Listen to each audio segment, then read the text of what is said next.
తెలుగు రాష్ట్రాల్లో 450కి పైగా రోబోటిక్ సర్జరీలు సక్సెస్ఫుల్ గా చేసిన ఘనత మణిపాల్ హాస్పిటల్దే. చాలా మంది ఈ మధ్య కాలంలో హెయిర్ లాస్ సమస్యతో బాధపడుతున్నారు. ముఖ్యంగా చిన్న వయసులోనే, యుక్త వయసులోనే ఈ సమస్యను ఫేస్ చేస్తుంటారు. అందులోనూ చలికాలంలో నిజంగా అలాంటి సమస్యలు ఉంటే ఏం చేయాలి? అదేవిధంగా ఎవరైతే ఫాస్టింగ్‌లో ఉంటారో, ఫాస్టింగ్‌లో ఉన్న వాళ్ళకి ఈ సమస్య ఎక్కువగా ఉంటుందనేది ఒక అధ్యయనంలో తేలింది. ఇది ఎంతవరకు కరెక్ట్ అనేది మనతో పాటు ఉన్నారు న్యూట్రిషనిస్ట్ ఆశ్రిత గారు. నమస్తే మేడం. నమస్తే. సో డైటింగ్ ఉండడం వల్ల, ఫాస్టింగ్ ఉండడం వల్ల హెయిర్ లాస్ ఎక్కువగా జరుగుతుంది అనేటువంటిది వింటున్నాం. అది కరెక్టే అంటారా? యాక్చువల్‌గా స్టడీ బయటకొచ్చిన స్టడీ ఏంటంటే ఇంటర్మిటెంట్ ఫాస్టింగ్. ఎవరైతే టైమ్ రిస్ట్రిక్టెడ్ ఈటింగ్ చేస్తారో, టైమ్ రిస్ట్రిక్టెడ్ ఈటింగ్ అంటే ఒక పర్టిక్యులర్ టైంలోనే తినడం. అంటే ఉదయం నుంచి సాయంకాలం లోపు 8 అవర్స్ టైం గ్యాప్‌లోనే తినడం అన్నది time restricted eating. Intermittent fasting అంటే 16 అవర్స్ ఫాస్టింగ్. సో పడుకున్నప్పటి నుంచి ఉదయం లేచిన తర్వాత మన ఫస్ట్ మీల్ ఎప్పుడు స్టార్ట్ చేస్తామో ఆ గ్యాప్ మధ్యలో 16 అవర్స్ ఉంటే ఇంటర్మిటెంట్ ఫాస్టింగ్ అనేది అంటారు.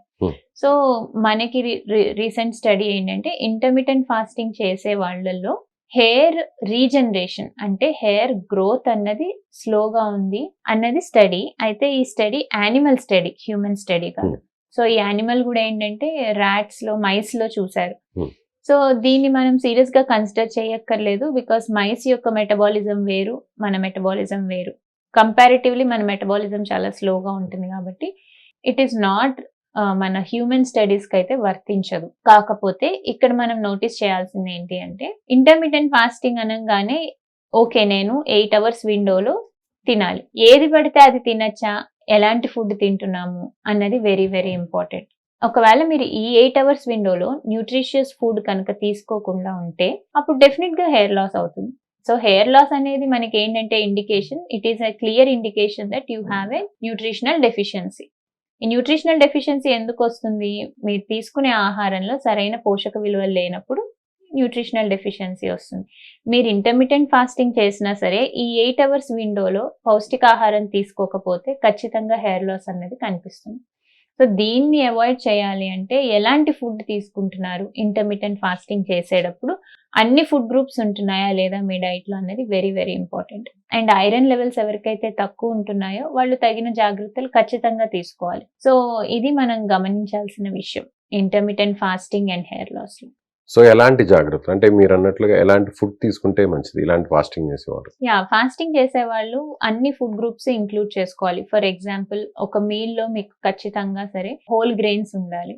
సో తృణధాన్యాలు, హోల్ గ్రెయిన్స్ లాంటివి ఉండాలి. Like brown rice, millets, quinoa ఇలాంటివి ఇంక్లూడ్ చేసుకోవాలి.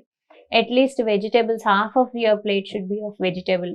So it could be anything, seasonal vegetables ఏవి ఉన్నాయో అవి ఒక హాఫ్ ఆఫ్ ది ప్లేట్ ఉండాలి. దాని తర్వాత గుడ్ ప్రోటీన్ సోర్స్ ఉండాలి. ప్రోటీన్ సోర్స్కి వచ్చేసరికి మనకి లెగ్యూమ్స్ ఉంటాయి. లెగ్యూమ్స్ అంటే శనగలు కానీ, బొబ్బర్లు, అలసందలు, రాజ్మా ఇలాంటివి, లేకపోతే కందిపప్పు, మినప్పప్పు, శనగపప్పు ఇలాంటి పప్పు దినుసుల్లో భాగంగా ఏవైతే ఉంటాయో అవి ఖచ్చితంగా మన డైట్ లో ఉండాలి. వాటితో పాటు యాడ్ ఆన్ గా మనకి ఎగ్ వైట్స్ కానీ, చికెన్ కానీ యాడ్ ఆన్ చేసుకుంటే మంచిదే. వీటితో పాటు అట్లీస్ట్ ఫ్రూట్స్ ఉండాలి. డెఫినెట్ గా నేను ఇందాక చెప్పినట్టు 2 to 3 ఫ్రూట్స్ అయినా తీసుకోగలగాలి per day. Nuts and seeds కూడా ఇంక్లూడ్ చేసుకోవాలి. సో ఇలాగా ఫుల్ అన్ని గ్రూప్స్ ఆఫ్ ఫుడ్స్ అన్నది మన డైట్ లో ఉన్నప్పుడు హెయిర్ లాస్ అనేది మనకు కనిపించదు.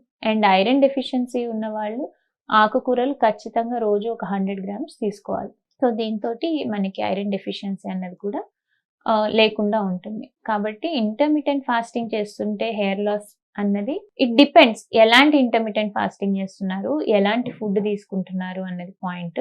ఒకవేళ నేను హెల్దీగానే ఇంటర్మిటెంట్ ఫాస్టింగ్ చేస్తున్నాను అనుకునే వాళ్ళు హెయిర్ లాస్ అవుతుంది అన్నది it is only an animal study, human study అయితే కాదు. హ్యూమన్స్ లో స్టడీ చేసిన చాలా చిన్న గ్రూప్ లో స్టడీ చేశారు, ఒక 50 పీపుల్ మీదే స్టడీ చేశారు. బట్ స్టిల్ ఈ స్టడీస్ కొన్ని వేల మందిలో జరిగితేనే మనం దాన్ని కన్సిడర్. సో ఇప్పుడైతే భయపడాల్సినటువంటి అవసరం అయితే లేదు. లేదు. సో అదే విధంగా సీజన్ చేంజ్ అవుతూ ఉంటుంది. ఇప్పుడు ప్రెసెంట్ వింటర్ ఉంటుంది, తర్వాత సమ్మర్ వస్తుంది, తర్వాత రైనీ సీజన్ వస్తుంది. ఈ సీజన్ లో ఏదన్నా హెయిర్ లాస్ కి పర్టికులర్ గా ఈ సీజన్ లో ఎక్కువగా లాస్ ఉంటుంది అనేది జనరల్ గా వింటర్ లోనే హెయిర్ లాస్ కనిపిస్తూ ఉంటుంది. ఎందుకంటే స్కాల్ప్ అనేది డ్రై అవుతుంది, ఫంగల్ ఇన్ఫెక్షన్స్ ఈ టైంలో ఎక్కువ వస్తూ ఉంటాయి. స్కాల్ప్ డ్రై అయినప్పుడు మీకు హెయిర్ ఫాలికిల్ కూడా వీకెన్ అవుతూ ఉంటుంది. సో ఈ సీజన్ లో జనరల్ గా హెయిర్ లాస్ అనేది ఎక్కువ కనిపిస్తూ ఉంటుంది. సో స్కాల్ప్ డ్రై అవ్వకుండా ఉండాలి అంటే, స్కాల్ప్ అన్నా సరే మన నెత్తి మీద ఉండే స్కిన్ ని స్కాల్ప్ అంటాం. మామూలు మన చర్మం కూడా ఎలాగో అది కూడా అలాగే. సో దానికి కూడా ప్రాపర్ న్యూట్రిషన్, నరిష్మెంట్ అవసరం ఉంటుంది.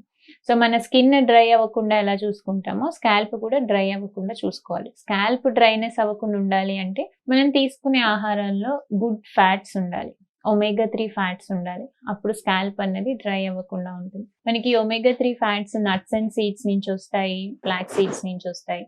దెన్ మన గ్రీన్ లీఫీ వెజిటేబుల్స్ తీసుకున్నా సరే అవి ఒమేగా-3 ఫ్యాట్స్ గా కన్వర్ట్ అవుతాయి. దీంతో పాటు ఫిష్ లో కూడా మనకు ఒమేగా-3 ఫ్యాట్స్ ఉంటాయి.